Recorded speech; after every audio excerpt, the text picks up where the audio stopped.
Alphabet Arc can be a good way for children to have visual and multisensory support to practice blending, segmenting and auditory processing. It also allows them to practice the sequence of the alphabet. The skills that we're going to be looking at are essential for reading and spelling. If the child isn't able to hear the sounds in words, they will find it very difficult to access and write texts. An alphabet arc can be used by children of any age, but the older children may perceive it as an activity which is too young for them. It can be used in a number of different ways. One way that the alphabet arc can be used is to help children understand and recognise vowels and consonants. To start with, the alphabet arc could have all of the vowels removed and the consonants are left behind. The child then slides them back in to position to the correct places so that they begin to become familiar with where they are positioned in the alphabet. Sections of the alphabet could also be removed, and again the children need to be able to position them back into the correct places by sliding them in. It's essential that the children have this movement. Alphabet arc can be used to help build words. This should be supported by an adult. The supporting adult should say the word and the child should repeat it and try to segment. So for example, cat, k, a, t. Ensure that pure sounds are being used and the child is using these correctly as well. When they say the word cat and they then break it down into the sounds, k, they should find the relevant letter in the alphabet arc, k, and bring it down into the centre, a.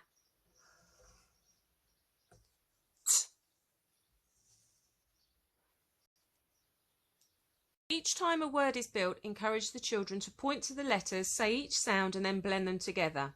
S, I, t, sit. Then the next word can be built. A, n. Help the child to blend the word back together again. A, n. If they are struggling with blending, model what you need to do. Ma, man, man. You could point to certain letters and ask them what the sounds are. A, n, and then ask what the word says. Man. Supporting adult could also build words without saying what the word is.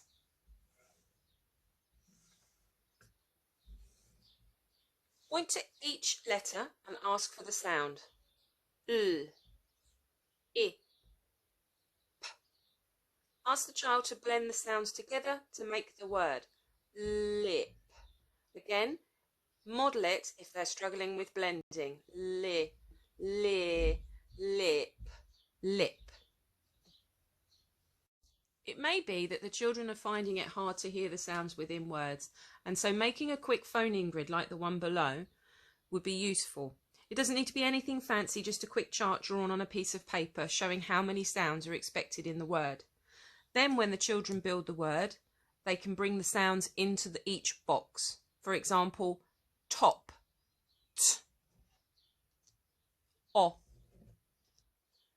p.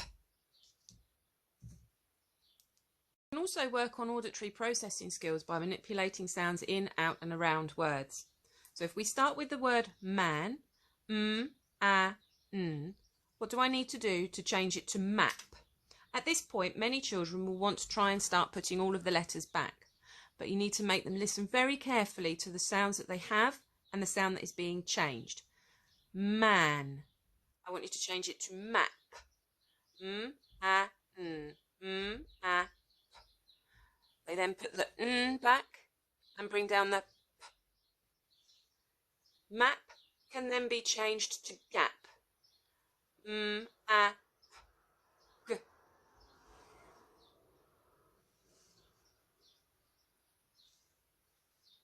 Gat. G, a, p, g, a, t. Full circle game is something that can work really well. This just means building 3-letter words or 4-letter words and changing one sound at a time until you go round in full circle. Here's an example. Sit. S, I, t, sit.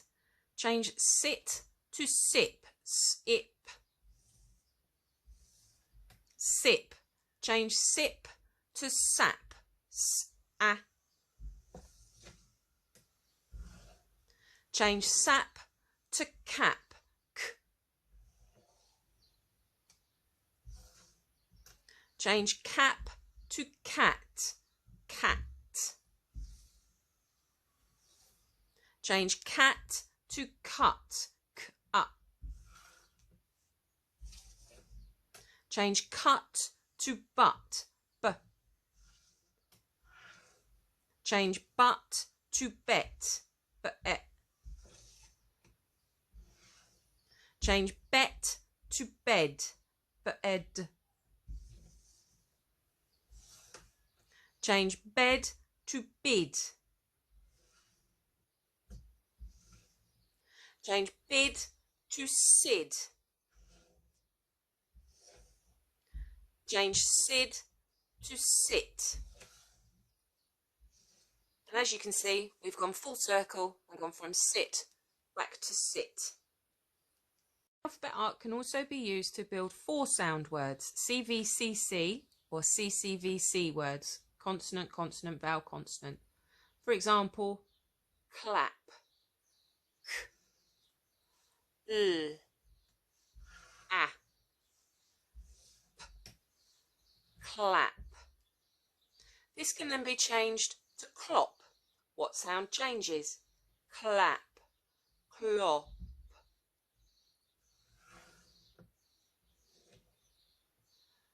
Clop. Clop can be changed to clot. Clot.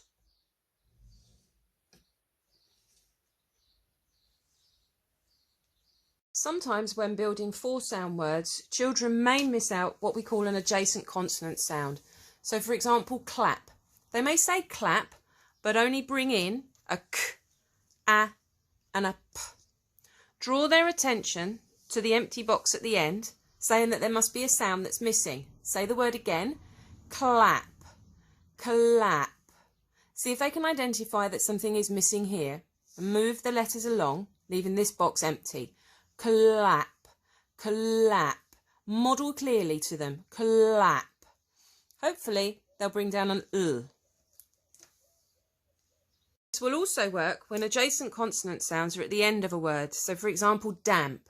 They may only bring down a D, an A, and a P. Damp. Again, draw their attention to the empty box at the end and model the word. Damp. Encourage them to listen out carefully for the sound that they're missing. Damp. Stress it if needed. Damp. Bring the P to the end and the M in place. Damp.